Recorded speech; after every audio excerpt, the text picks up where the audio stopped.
2. This was William Bruce Jenner, now known as Caitlyn Jenner. Jenner won a gold medal in the 1976 Olympics game in Montreal with a record of 8,618 points. Jenner is by far one of the most prominent and remembered athletes in the transgender community, who also came out as transgender. This is Caitlyn Jenner now. How do people from the 19th century react if Caitlyn Jenner transitioned at that time instead of the 21st century? After her Olympic career. Transgender athletes have been fighting for their rights where fairness is the main issue at target. It is important to acknowledge that although there has been an increase in acceptance over the years, many factors still come to play when it comes to fairness. In 1936, the IOC established gender verification or chromosomal testing on females. In 1966, associations agreed on changing the policy on submitting gender verifications to enforce compulsory genital speculation on female athletes. Renee Richards was the beginning of how sports organizations changed their view on transgender athletes in 1976. Lastly, the IOC successfully welcomed the transgender community to compete with the cisgender community in 2004. However, there were still some requirements like confirmations of surgery and hormonal replacement therapy. The motivation of gender verification was used to maintain fairness between male and female athletes, as stated, unfair male-like physical advantage from competing in female-only events. Policymakers who are responsible for regulating trans athletes faces an urgent problem. There are obvious biological advantages that are displayed when it comes to transgender women who are competing in the women's division. For instance, a British study in 2021, led by Timothy Roberts and his teammates, examined how gender-affirming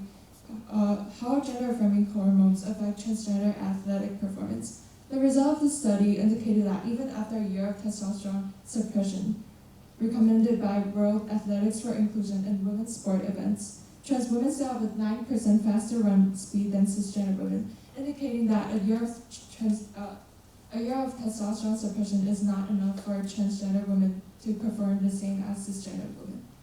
Moreover, a review from SNK Heather, a full professor of physiology, stated that estrogen therapy can feminize the body, but it does not provide men with a physiology more similar to women. For example, it cannot alter the male skeletal architecture developed during puberty under the influence of testosterone, meaning that most of the anatomical structures in the biological males are unaffected by estrogen therapy. It's true that estrogen therapy can lower hemoglobin levels and feminize male's body. However, this parameter won't be present unless testosterone levels are suppressed to the levels within the biological female range and kept there for an extended period of time. The question is whether policymakers from different government bodies should agree with what the society is saying or use science to bring an even competing ground for all athletes. Many governing bodies have already been affected by the changing perspective of the society. NCAA, the governing body for sport of the college division, allowed Leah Thomas, a transgender woman, to compete in an NCAA Division I national championship, even after not meeting the standards for testosterone level in the USA Swimming Administration. The International Olympic Committee also altered the policy and wishes to please the general public more by abandoning their old policy that uses science as a way to regulate trans women's qualification.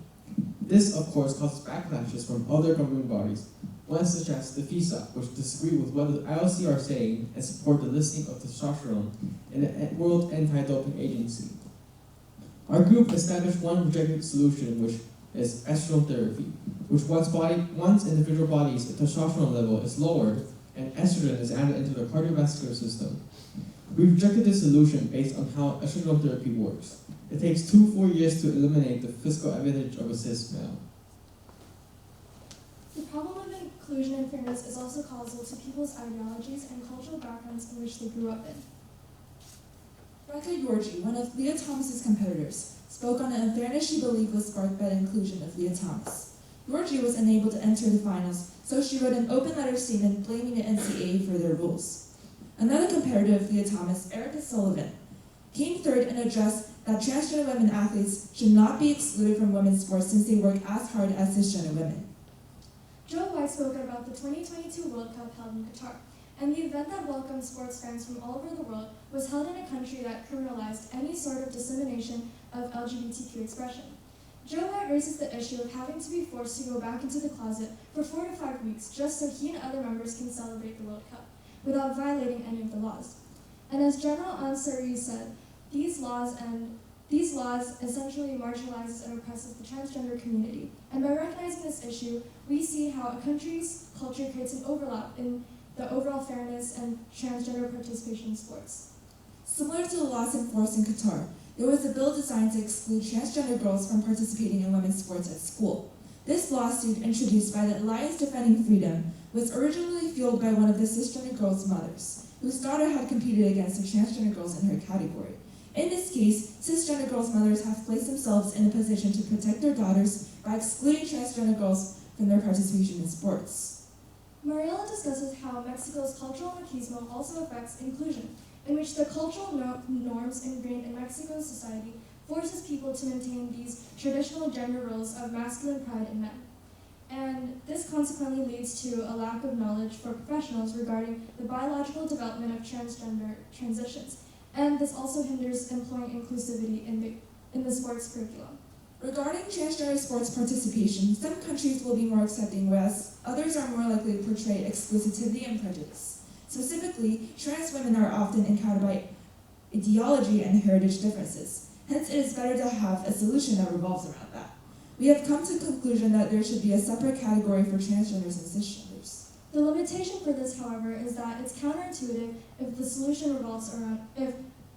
argument revolves around inclusion, when the solution we propose essentially segregates the cisgenders and transgenders. In the athletic spectrum, some countries will be more accepting while others will simply prohibit transgender athletic participation due to these factors.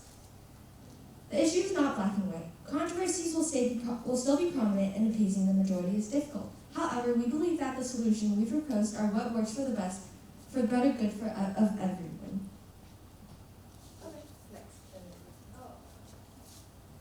Time? Okay, good. You are under time by 25 seconds. So that was 37:35. Can I get all 5 people on stage, please?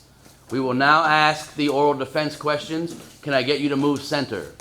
All right, there you go. We will start with question number 1. That's Isabella. Isabella, how did the group decide to include Alvin's perspective or his lens or his conclusions into the overall presentation?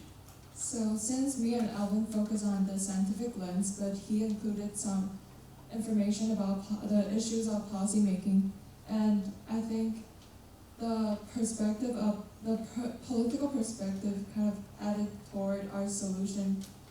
Oh, and he also mentioned about the estrogen therapy, which is one of our rejected solutions. So his information of his own research added on toward our solutions of our TMP.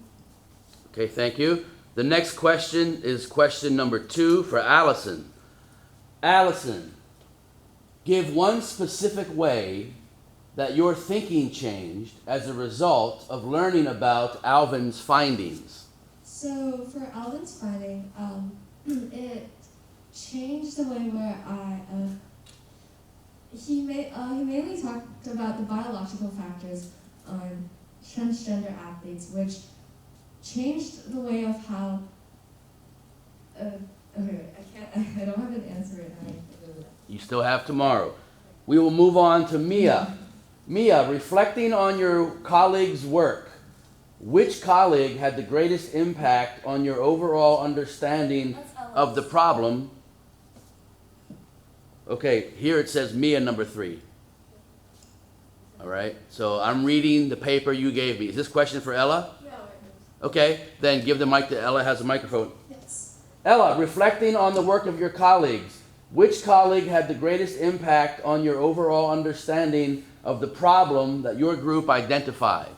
I believe that Alvin and Bella's research helps me understand the problem more, because the research confirms that there are physiological and biological differences between cisgenders and transgenders, And this issue is not black and white, and so no matter how many times we try to go around this issue, it will always be controversial because there's going to be people that we will offend.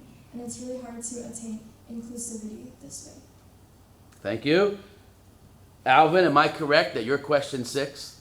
Yes. Okay. Alvin, describe an argument from one of your peers' IRRs that made you think differently about your team's solution or conclusion.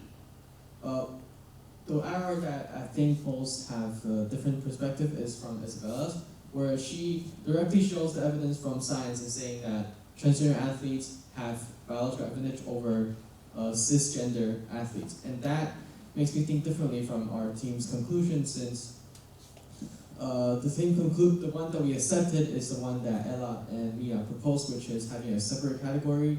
And that is very different from what Isabella's IR is saying, since what Isabella's saying is that we should not have transgender athletes compete because of the advantages. And of course that's going against that's different from what our team is saying. And one of the rejected solutions is also estrogen therapy, which is rejected because of how it just doesn't work. Thank you. And finally, Mia, if you had another team member, what other perspectives or limitations could they have researched that would have made a useful contribution to your project?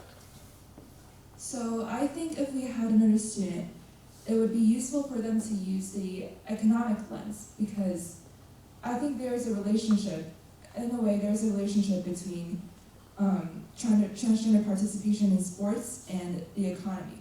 For example, very conservative people might not want to spend their money and to watch the games that allow transgenders to compete.